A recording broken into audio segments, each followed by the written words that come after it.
Shalom, selamat siang saudara-saudaraku yang terkasih dalam Kristus. Bagaimana kabar saudara-saudara sekalian? Tentu baik-baik semua ya. Salam sehat dan selalu semangat dalam masa pandemi ini. Kita sebagai anak-anak Tuhan, kita percaya bahwa Tuhan selalu melindungi dan menjaga kita. Pada siang hari ini, kita bersama-sama merenungkan firman Tuhan yang kita ambil dari Lukas 5 ayat 27 sampai dengan 32. Kita buka Injilnya dan kita baca ya. Saya bacakan sama-sama. Lewi pemungut cukai mengikuti Yesus. Kemudian ketika Yesus pergi keluar, ia melihat seorang pemungut cukai yang bernama Lewi sedang duduk di rumah cukai. Yesus berkata kepadanya, "Ikutlah aku." Maka berdirilah Lewi dan meninggalkan segala sesuatu lalu mengikuti dia. Dan Lewi mengadakan suatu perjamuan besar untuk dia di rumahnya. Dan sejumlah besar pemungut cukai dan orang-orang lain turut makan bersama-sama dengan dia. Orang-orang Farisi dan ahli-ahli Taurat bersungut-sungut kepada murid-murid Yesus, katanya, "Mengapa kamu makan dan minum bersama-sama dengan pemungut cukai dan orang berdosa?" Lalu jawab Yesus kepada mereka, katanya, "Bukan orang sehat yang memerlukan tabib, tetapi orang sakit. Aku datang bukan untuk memanggil orang benar, tetapi orang berdosa, supaya mereka bertobat." Demikianlah sabda Tuhan. Terpujilah Kristus. Judul perikop ini yaitu Lewi pemungut cukai mengikuti Yesus. Siapa Lewi itu? Ya, di ayat 27 ya, kita tahu Lewi itu siapa ya. Dia ada di rumah cukai. Ya, Lewi adalah orang Yahudi yang pekerjaannya sebagai pemungut cukai. Yang pada zaman dahulu, pemungut cukai itu dianggap hina oleh masyarakat. Terlihat dari fakta dalam kitab suci, pemungut cukai itu dianggap sebagai orang yang berdosa. Mengapa mereka dibenci atau dianggap hina? Karena mereka bekerja sebagai penagih pajak untuk pemerintah Romawi, di mana pemerintah Romawi dianggap sebagai penjajah dan orang kafir. Dan apa yang dilakukan penagih pajak pada saat pemungut cukai itu menagih pajak, dia juga memeras rakyat. Dengan cara apa? Dengan cara menaikkan pajak dan mengkorupsi kelebihannya. Itu pekerjaan seorang pemungut cukai. Jadi Lewi dianggap seorang yang berdosa. Yesus berkata kepada Lewi, "Ikutlah aku." Yesus berkata kepada Lewi, "Ikutlah aku." Yesus memanggil Lewi, "Ikutlah aku." Dan apa yang dikerjakan pada saat itu Lewi di rumah cukai. Ia langsung pergi dan maka berdirilah dia dan meninggalkan sesuatunya lalu mengikuti Yesus. Ia langsung pergi dan langsung mengikuti Yesus. Ya, di sini Lewi adalah orang berdosa, tetapi Yesus tetap memanggilnya. Ya, kita lihat di 1 Korintus 1 ayat 28 dan 29. Dipandang dan yang hina bagi dunia dipilih Allah. Bahkan apa yang tidak berarti dipilih Allah untuk meniadakan apa yang berarti, supaya jangan ada seorang manusia pun yang memegahkan diri di hadapan Allah. Ya, jadi di sini Tuhan menjelaskan bahwa yang dianggap hina oleh dunia dipilih Allah. Jadi Allah mau memilih siapa aja. Kita juga sebagai orang pilihan Allah. Nah, Lewi menanggapi panggilan Allah itu. Terus, apakah kita juga menanggapi panggilan Allah untuk mengikuti Yesus? Ya, tentunya iya, karena kita adalah pengikut Yesus. Berarti kita sudah dipanggilnya dan kita telah mengikuti Dia. Ya. Kita lanjutkan di ayat 29. Dan Lewi mengadakan suatu perjamuan besar untuk dia di rumahnya, dan sejumlah besar pemungut cukai dan orang-orang lain turut makan bersama-sama dengan dia. Ya, Lewi mengadakan perjamuan besar, ya, pestalah. Ya, kenapa kok Lewi mengadakan pesta? Dia merupakan ucapan syukur bahwa Yesus mau mampir ke rumahnya. Dan dia juga mau memperkenalkan Yesus kepada teman-temannya. Makanya dia memanggil teman-temannya untuk bermakan bersama-sama dengan Yesus, ya. Tadi di ayat 28, ya, maka berilah meninggalkan segala sesuatu lalu mengikuti dia, ya. Di sini kita ingat perumpamaan orang muda. Ada di Matius 19 ayat 16 sampai 26. Ya, di situ perumpamaan tentang orang muda yang kaya, ya. Ada seorang muda datang kepada Yesus dan berkata, "Guru, perbuatan baik apa yang harus kuperbuat untuk memperoleh hidup yang kekal?" Jawab Yesus, apakah sebabnya engkau bertanya kepadaku tentang baik apa yang baik? Hanya satu yang baik, tetapi jikalau engkau ingin masuk ke dalam hidup, turutilah segala perintah Allah. Jawab anak muda itu, dia sudah mengikuti semuanya. Jangan membunuh, jangan berzina, jangan mencuri, jangan mengucap saksi dusta, hormatilah ayahmu dan ibumu, dan kasihilah sesama manusia seperti dirimu sendiri. Kata anak muda, semua itu sudah saya lakukan. Apalagi yang masih harus kulakukan, kata anak muda itu.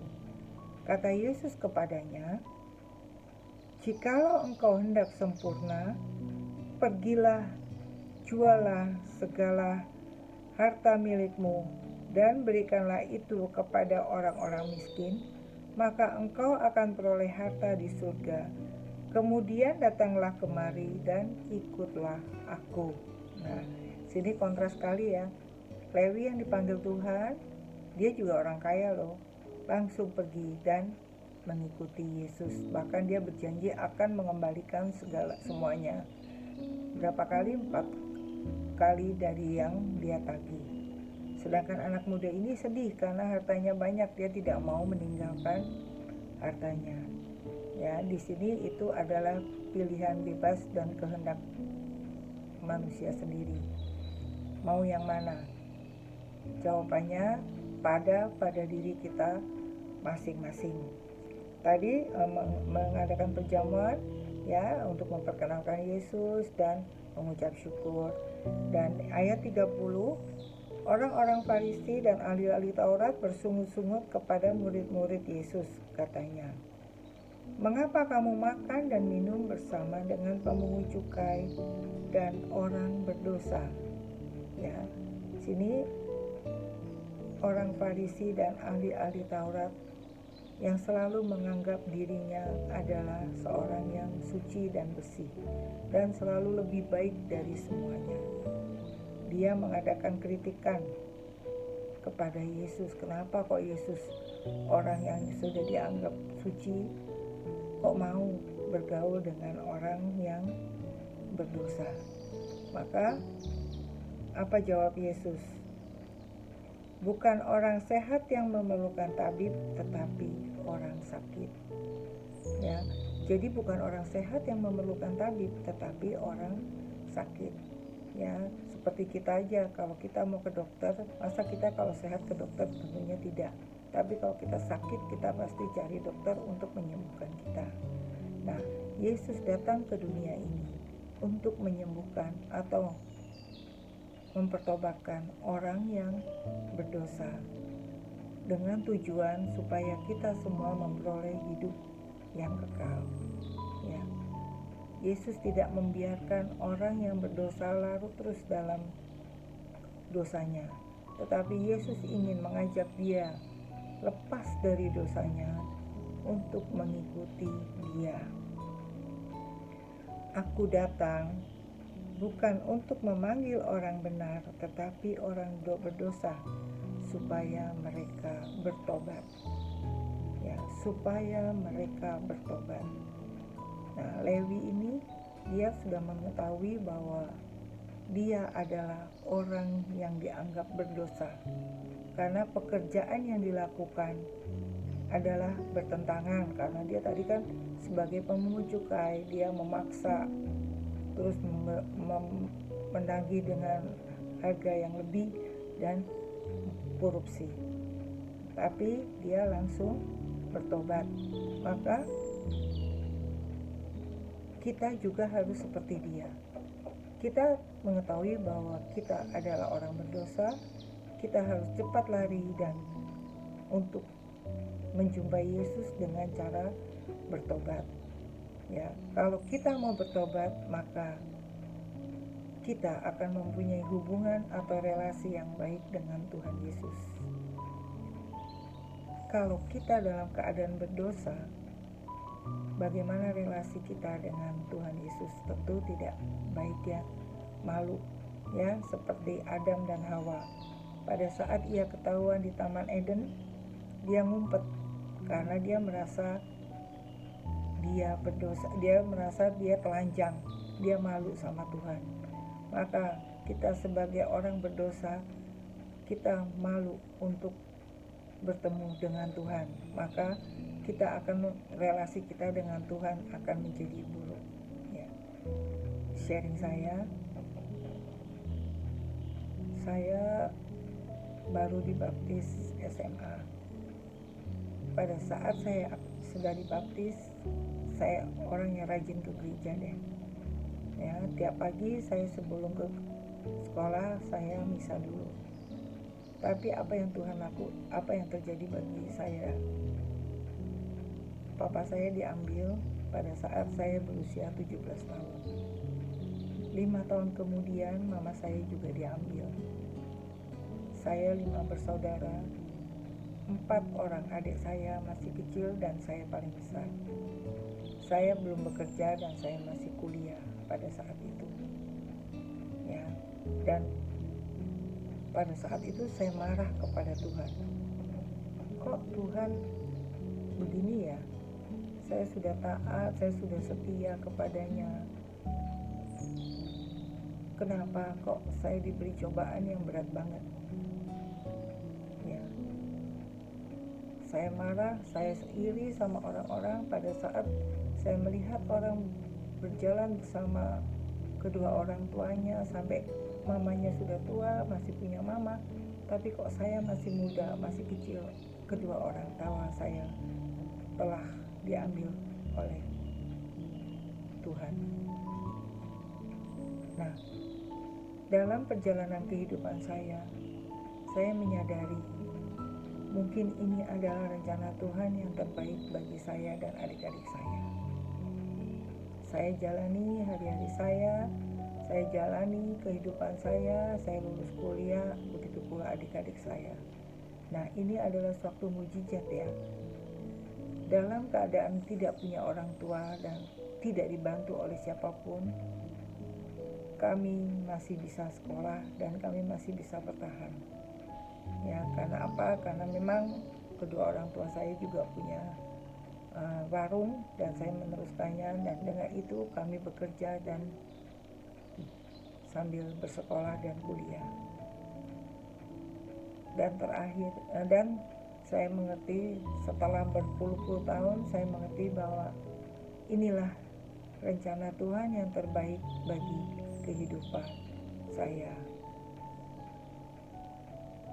Begitu pula saya jalani hidup-hidup ini dengan selalu mengucap syukur kepada Tuhan, ya. Hidup ini bukan tanpa masalah. Hidup ini banyak masalah. Semakin kita dekat dengan Tuhan, semakin banyak masalah yang boleh kita hadapi, ya. Contohnya seperti Ayub. Ayub seorang yang setia kepada Tuhan. Tetapi apa yang terjadi semua diambil darinya. Dan apa yang ada di dalam apa yang dikatakan Ayub, kita lihat ya di Ayub 1. Dia bilang, Ayub berkata katanya, dengan telanjang aku keluar dari kandungan ibuku. Dengan telanjang juga aku akan kembali ke dalamnya. Tuhan memberi, Tuhan yang mengambil, terpujilah nama Tuhan. Nah, saya mulai menyadari bahwa apapun yang saya punya itu semua adalah pemberian Tuhan. Jadi saya tidak boleh kecewa karena kedua orang tua adalah pemberian Tuhan, dan kalau Tuhan mau ambil, ya itu adalah semua rencana Tuhan dalam kehidupan saya, ya. Pada saat Ayub mengalami segala masalah, istrinya selalu bilang, kamu masih bertekun aja dalam kesalehanmu, kutuklah Allahmu dan matilah. Tetapi apa jawab Ayub kepadanya? Engkau berbicara seperti perempuan gila. Apakah kita mau menerima yang baik dari Allah tetapi tidak mau menerima yang buruk? Nah, apakah dalam kehidupan kita ini kita hanya mau menerima yang baik saja? Kita nggak mau menerima yang buruk.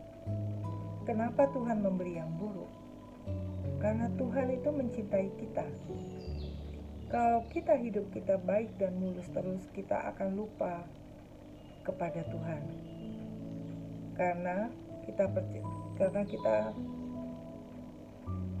ini loh aku bisa segala sesuatunya tanpa Tuhan. Tetapi kalau Tuhan memberi kehidupan yang buruk, kita akan selalu ingat bahwa Tuhan itu baik. Dengan kehidupan yang ada masalah, kita akan semakin dekat kepada Tuhan. Coba deh kita rasakan, ya, kita rasakan dan kita renungkan. Apakah kalau kehidupan kita mulus-mulus terus, senang-senang terus, kita ingat akan Tuhan? Pasti kita lupa. Tapi kalau kehidupan kita mulai ada masalah, kita baru ingat kepada Tuhan. Dan kadang kita menyalahkan Tuhan, kok Tuhan memberi masalah? Pasti semuanya akan menyalahkan Tuhan. Tapi setelah berjalannya waktu, kita mengetahui bahwa itu adalah semuanya rencana Tuhan bagi kehidupan kita. Karena Tuhan sungguh mencintai kita dan Tuhan tidak mau kita meninggalkan Dia. Nah, pada saat kita susah, pasti kita akan berlari kepada Tuhan dan mohon kepada Tuhan. Ya, seperti pada saat ini, pada saat pandemi ini, apa yang kita alami? Ya, mungkin saudara-saudara juga mengalami ketakutan, kekhawatiran, ya, takut akan virus corona, takut kita sakit, ya, semua pasti akan mengalaminya. Tetapi kita harus selalu bersyukur bahwa apapun yang kita boleh alami, apapun yang boleh kita jalani dalam kehidupan kita, semuanya adalah rencana Tuhan dalam kehidupan kita. Mari kita terus mengikuti Yesus dalam keadaan apapun. Walaupun kita hina atau orang yang bodoh di hadapan Tuhan, tetapi Tuhan selalu memandang kita, dan kita selalu harus ingat bahwa Yesus adalah segala sesuatunya bagi kita. Ya, kalau kita punya masalah, janganlah menganggap masalah itu besar, tetapi anggaplah masalah itu kecil dan Yesus yang lebih besar. Karena Yesus akan mengatasi segala sesuatunya pada saatnya, dan rencananya Tuhan itu adalah baik adanya. Ya, kita buka ya, terakhir 1 Korintus 10 ayat 13. Pencobaan-pencobaan yang kamu alami ialah pencobaan-pencobaan biasa, yang tidak melebihi kekuatan manusia. Sebab Allah setia, dan karena itu Ia tidak akan membiarkan kamu dicobai melampaui kekuatanmu. Pada waktu kamu dicobai, Ia akan memberikan kepadamu jalan keluar, sehingga kamu dapat menanggungnya. Nah, itulah janji Tuhan. Jadi apapun yang kita alami, Tuhan selalu ada di samping kita dan di sisi kita, dan selalu akan membela kita dari jangan takut kita ditinggalkan oleh Tuhan. Tidak ada satupun dari kita yang akan ditinggalkan oleh Tuhan, asal kita juga tidak melupakan Tuhan.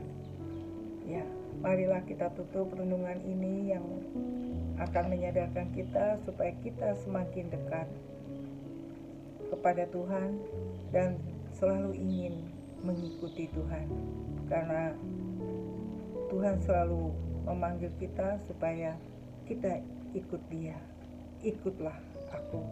Maka mari kita tutup dengan doa. Allah Bapa di surga, kami mengucap syukur karena Engkau sungguh Allah yang baik, Allah yang mengasihi kami.